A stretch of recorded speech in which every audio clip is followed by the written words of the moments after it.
Okay, hello everyone. आज के हमारे वेरीलॉग एसडीएल की प्लेलिस्ट में हम बात करेंगे एसआर फ्लिप फ्लॉप के बारे में। ठीक है, सो आज हम लिखेंगे code of SR flip flop, जिसमें हम सोर्स कोड लिखेंगे, टेस्टमेंट लिखेंगे और उसके स्कीमेटिक एंड वेवफॉर्म्स देखेंगे। ठीक है, सो अब हमने हमारे डिजिटल इलेक्ट्रॉनिक्स की प्लेलिस्ट में हमने देखा था कि एसआर फ्लिप फ्लॉप होता क्या है, उसकी ट्रूथ टेबल देखी थी, उसकी सर्किट डायग्राम देखी थी।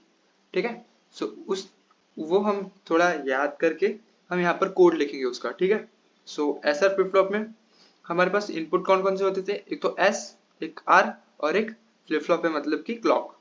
ठीक है, और आउटपुट में क्यू एंड क्यू बार होता था। ओके, लेकिन इसके साथ हम एक और इनपुट यहाँ पर जोड़ेंगे जो कि होता है रीसेट पिन। रीसेट पिन का काम क्या होता है इधर कि मान लेते हैं हम हमारे जो भी कॉम्बिनेशन चल रहे हैं, जैसे कि एस और आर, हमने पहले 0 0 दिया तो उसी हिसाब से हमारा पहला आउटपुट आएगा। फिर हमने दिया 0 1, सो उसी हिसाब से हमारा आउटपुट आएगा। लेकिन हमें बीच में पूरी हमारी सर्किट को रीसेट करना हो, मतलब कि वापस 0 से स्टार्ट करना हो, तो हम क्या कर सकते हैं, तब हमारी वो रीसेट पिन काम आएगी। ठीक है, तो वो भी हम यहाँ पर इंक्लूड करेंगे। ओके, सो हम सोर्स कोड लिखते हैं of SR flip flop, sorry. So सबसे पहले मैं मॉड्यूल का नाम दे देता हूँ, module SR underscore flip flop, bracket में इनपुट आउटपुट क्या S R clock CLK reset pin, and output कौन से होंगे, एक तो Q और QB means Q bar. Okay, अब हम इसको डिक्लेयर कर लेते हैं इनपुट और आउटपुट के तौर पे। Input S R clock reset semicolon then output। okay, Q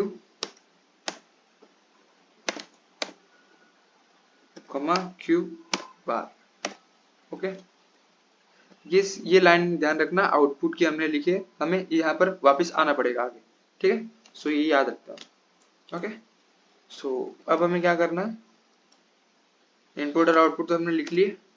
अब हम लिखेंगे हमारा जो मेन बॉडी होती है कोड की। ठीक है, सो अब हमें पता है कि हमारी जो सर्किट है एसआर फ्लिप फ्लॉप की, वो वर्क कब करेगी, जब रीसेट पिन 0 होगी।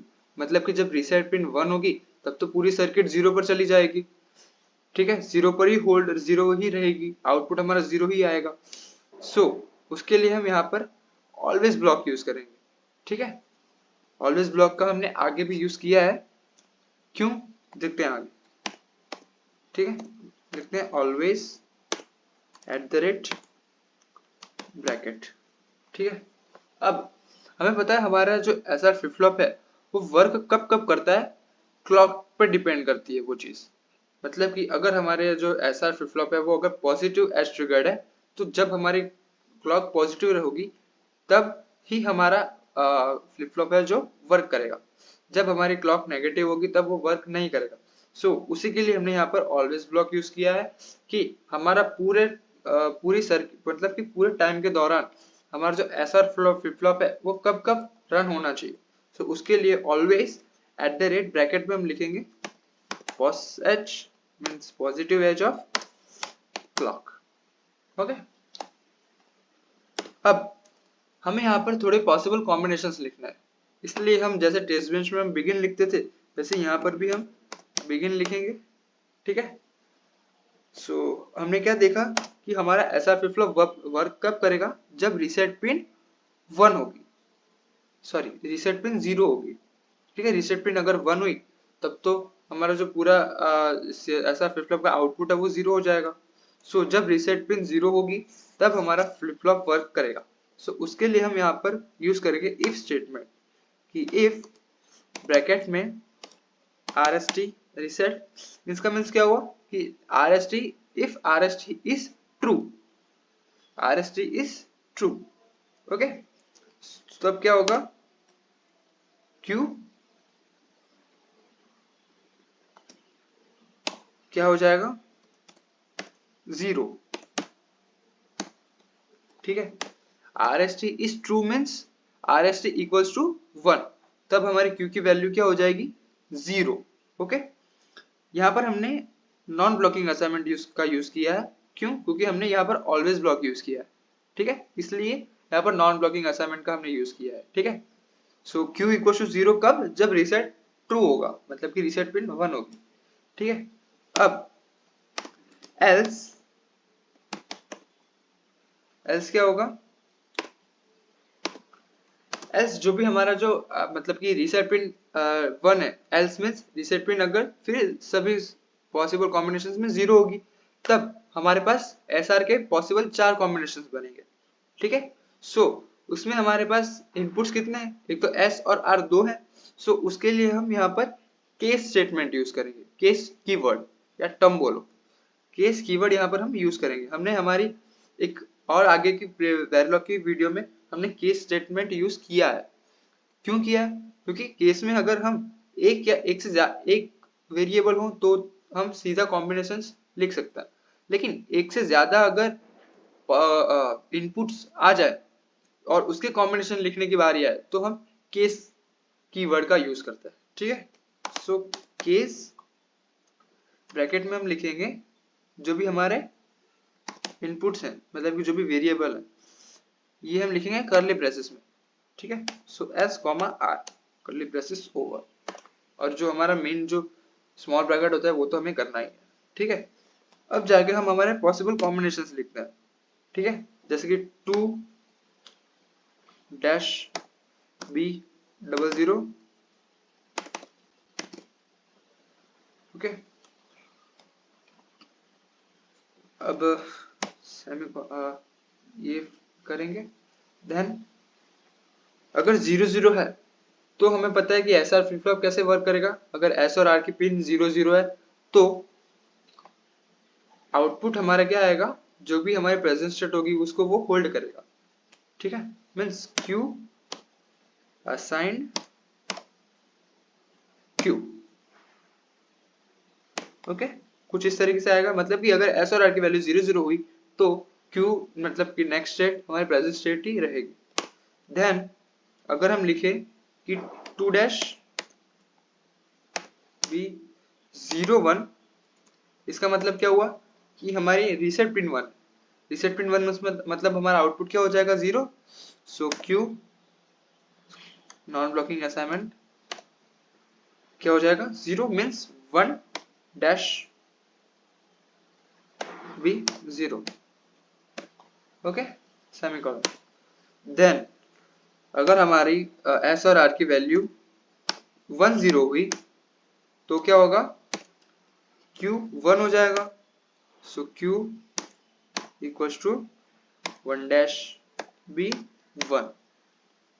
एंड अगर हमारी एस और आर की वैल्यू 2 डैश बी 11 हुई तो क्या होता था?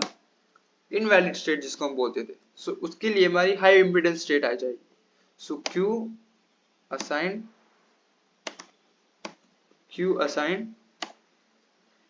1 डैश बी जेड, ठीक है। मतलब कि अगर 11 पर हमें पता है कि 11 पर SR flip flop invalid state देता है, सो तब हमारा आउटपुट क्या आएगा?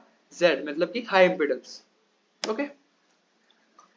सो अब हमने जो केस स्टार्ट किया था उसको हम एंड कर देंगे एंड केस की मदद से, ठीक है। देन जो हमने बिगिन किया उसको हम एंड करेंगे, ओके ओके। अब हम एक और चीज यहाँ पर देखते हैं कि हमें आउटपुट में तो 2 आउटपुट चाहिए, एक क्यू एंड एक क्यू का बार, ठीक है। सो हम यहाँ पर क्यू बी तो हमने लिख दिया, लेकिन क्यू बी हमारा क्यू का कॉम्प्लीमेंट है, वो हमें कैसे पता चलेगा? सो उसके लिए हम यहाँ पर असाइन कर देंगे कि assign Q B equals to Q का कॉम्प्लीमेंट, ओके। एंड लास्ट में हम लिख देंगे एंड मॉड्यूल, ओके। सो ये सोर्स कोड, लेकिन यहाँ पर अभी भी यहाँ पर रेड लाइट है। सो उसका मतलब क्या हुआ कि यहाँ पर कुछ कोड में एरर है। सो ये जो हमने यहाँ पर जो पॉसिबल कॉम्बिनेशंस लिखे, इसका मतलब क्या हुआ कि हम जो भी वैल्यू हम दे रहे हैं और जो भी हमारा आउटपुट आ रहा है वो हमारा आउटपुट वहां पर स्टोर कर रहा है। यहाँ पर हम अगर ये पहली लाइन देखें कि 2-B00 में क्या होगा, क्यू आएगा, मतलब कि जो प्रेजेंट स्टेट होगी वही नेक्स्ट स्टेट बन जाएगी। मतलब कि हमारे पास प्रेजेंट स्टेट होल्ड तो रहनी चाहिए, मतलब कि वो हमारा प्रेजेंट स्टेट को स्टोर करेगा। देन हम अगर दूसरा आउटपुट देंगे तो उसके हिसाब से हमें दूसरा इनपुट देंगे तो उसके हिसाब से हमारा दूसरा आउटपुट मिलेगा। लेकिन जो हमारी प्रेजेंट स्टेट है वो तो होल्ड रहेगी, मतलब कि वो स्टोर होगी। तो स्टोर होने के लिए हम क्या यूज करते हैं, रजिस्टर। ओके, सो यहाँ जो हमने आउटपुट रखा है रजिस्टर आउटपुट क्यू, वहां पर हम रजिस्टर लिख देंगे। क्यों? क्योंकि वो क्यू जो भी है, हमारा क्यू जो भी आएगा उसको हमें स्टोर करना, इसलिए। ठीक है, लेकिन फिर भी यहाँ पर देखो तो वार्निंग आ रही है, मतलब कि एरर होगी। सो क्यों? क्योंकि यहाँ पर हमने ऑलवेज ब्लॉक के अंदर सिर्फ हमने क्यू आउटपुट का यूज किया है, ना कि क्यू बार का। सो क्यू यूज हुआ है, इसीलिए सिर्फ जो रजिस्टर है, रजिस्टर टाइप है, वो सिर्फ क्यू में दिया जाएगा, मतलब कि वैल्यू सिर्फ क्यू में स्टोर होगी। अगर हमने यहाँ पर ऑलवेज ब्लॉक के अंदर जो भी हमने मेन कोड लिखा है वहां पर क्यू बार का भी मेंशन किया होता तो वहां पे हमें रजिस्टर यूज करना पड़ता। लेकिन यहाँ पर सिर्फ हमने क्यू का मेंशन किया है, इसलिए सिर्फ क्यू में हम रजिस्टर यूज करेंगे। सो ये क्यू बार को हम अलग से लिख लेते हैं, जैसे कि output Q B semicolon. Okay, so अभी भी हमारी एक एरर आ रही है, देखते हैं कहां पर।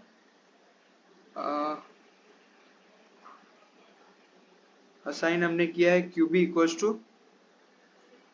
ओके आउट लिखा है हमने, आउटपुट आएगा, आउटपुट। ओके ओके, सो अब हमारी ग्रीन लाइट हो गई है। इसका मीनिंग है हमारा कोड एकदम परफेक्ट है। ठीक है, एक बार और हम कोड देख लेते हैं कि हमने किया क्या। सबसे पहले मॉड्यूल का नाम दिया, देन इनपुट और आउटपुट को डिक्लेयर किया, लेकिन हमें पता है कि आउटपुट में हम जो क्यू यूज कर रहे हैं वो हम सिर्फ उसको हमें स्टोर करना है, तो उसके लिए मैंने यहाँ पर रजिस्टर यूज किया। देन क्यूबी भी हमने डिक्लेयर किया, लेकिन अगर हम यहाँ पर जो हमारी मेन सोर्स कोड की बॉडी थी वहां पर अब अगर हम क्यूबी का मेंशन करते तो हमें क्यूबी को भी रजिस्टर में लिखना पड़ता। देन ऑलवेज ब्लॉक यूज किया, क्यों? क्योंकि हमारे जो पूरा जो कोड है वो कहां पर रन होना चाहिए ये हमें बताना है। कहां पर रन होना चाहिए? पॉजिटिव एच क्लॉक पर। उसके लिए हमने ऑलवेज @ का यूज किया। देन हमें पॉसिबल कॉम्बिनेशंस लिखने उसके, इसलिए हमने बिगिन किया। देन इफ स्टेटमेंट का यूज किया कि इफ RST इज ट्रू, मतलब कि RST रीसेट पिन 1 होगी तब हमारा क्यू क्या हो जाएगा, ऑटोमेटिकली 0। और एल्स मतलब कि जब RST 0 होगा तब हमारे ये 4 केसेस बनेंगे। उसके लिए मैंने केस कीवर्ड का यूज किया है, क्योंकि यहाँ पर एक से ज्यादा वेरिएबल है S एंड R। सो जब जब 0 होगा तब Q की वैल्यू Q ही आएगी, मतलब कि प्रेजेंट स्टेट होल्ड कर देगी। देन 0 1 क्या होगा, 0 हो जाएगी, आउटपुट 0 कर देगा। 1 0 पर आउटपुट 1 कर देगा, एंड 1 1 पर invalid state means high impedance कर देगा। देन केस को हमने एंड केस किया, बिगिन को एंड, और लास्ट में असाइन कर दिया कि क्यू भी है क्या एग्जैक्टली, जो कि है क्यू का कॉम्प्लीमेंट, वो मैंने लिखा, एंड लास्ट में एंड मॉड्यूल। सो अब इसको हम सेव कर लेते हैं। ठीक है, और स्कीमेटिक डायग्राम देखते हैं।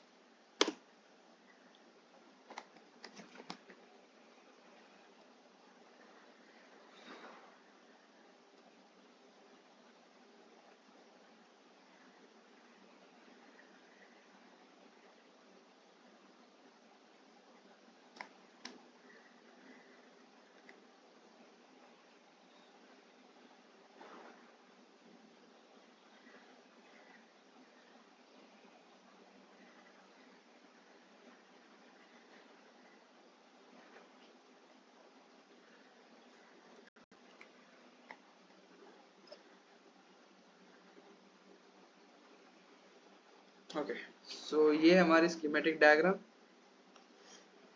ठीक है, तो कुछ इस तरीके से हमारा पूरा स्कीमेटिक डायग्राम होगा, जिसमें हमने 2 इनपुट्स लिए हैं। मक्स मीन्स ये पूरा फ्लिप फ्लॉप बन गया है हमारा, जितने भी मक्स और वो सब यूज हुए हैं, और आउटपुट में क्यू एंड क्यू बार। ठीक है, अब हम सोर्स कोड पर आ जाते हैं वापस, मतलब सोर्स फाइल में। ओके, जहां पर हमने टेस्ट बेंच भी लिख के रखी है। ओके, सो टेस्ट बेंच क्या होगी? टेस्ट बेंच में हमने क्या किया कि सबसे पहले मॉड्यूल का नाम दे दिया, देन रजिस्टर और वायर से हमने इनपुट और आउटपुट डिक्लेयर कर दिया। अब हमारी ये पूरी जो टेस्ट बेंच वो 3 पार्ट्स में डिवाइड होगी। सबसे पहले हम यूनिट रन टेस्ट की मदद से इनपुट और आउटपुट को कनेक्ट कर देंगे, तो सोर्स कोड और टेस्ट बेंच के। देन सबसे पहले हम लिखेंगे इनिशियल बिगिन, ठीक है, इनिशियल बिगिन करके हम सबसे पहले क्लॉक को 0 दे देंगे, ठीक है। उसके बाद मैंने लिखा है फॉरएवर, मींस पूरे कोड के दौरान क्या होगा, #1 clock equals to complement of clock, मतलब कि एक यूनिट टाइम के बाद ही जो क्लॉक है वो पॉजिटिव से नेगेटिव में चली जाएगी। मतलब कि पूरा हम क्लॉक का टाइम पीरियड देखें तो क्या हो जाएगा 2, मतलब कि एक टाइम यूनिट के लिए वो पॉजिटिव एज है और दूसरे टाइम यूनिट के लिए वो दूसरे ही सेकंड, मतलब कि दूसरे ही टाइम पर वो नेगेटिव बन जाएगी। मतलब कि पूरा टाइम पीरियड कितना हो गया, 2 टाइम यूनिट टाइम का हो गया। देन हमने बिगिन को एंड कर दिया, ये हमारा हो गया फर्स्ट पार्ट कंप्लीट।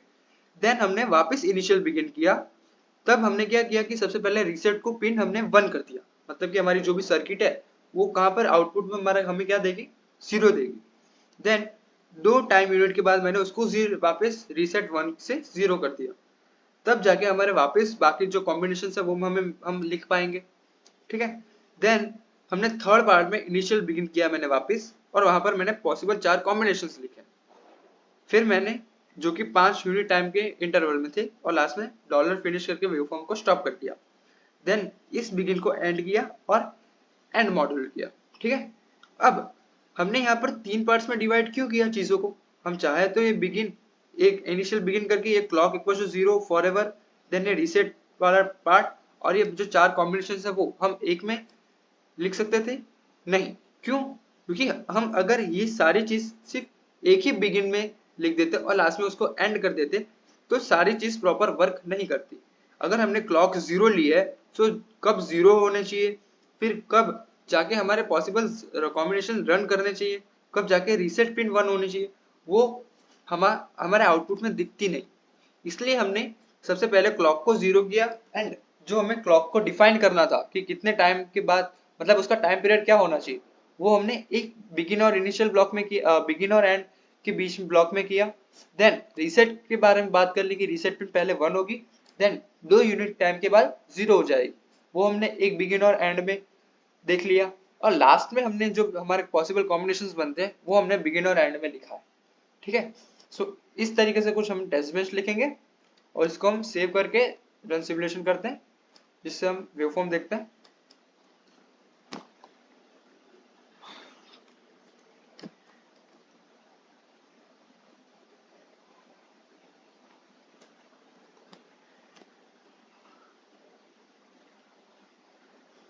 ओके, सो ये है हमारा वेवफॉर्म, इसको हम जूम कर लेते हैं।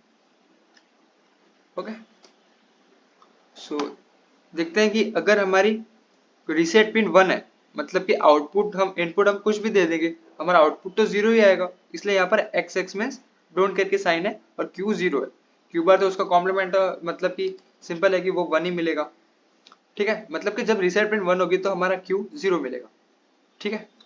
अब हम यहाँ देखें कि जब तक हमने वो जो टाइम पीरियड दिया था तब तक हमारी पिन आउटपुट यही मिलेगा, ठीक है।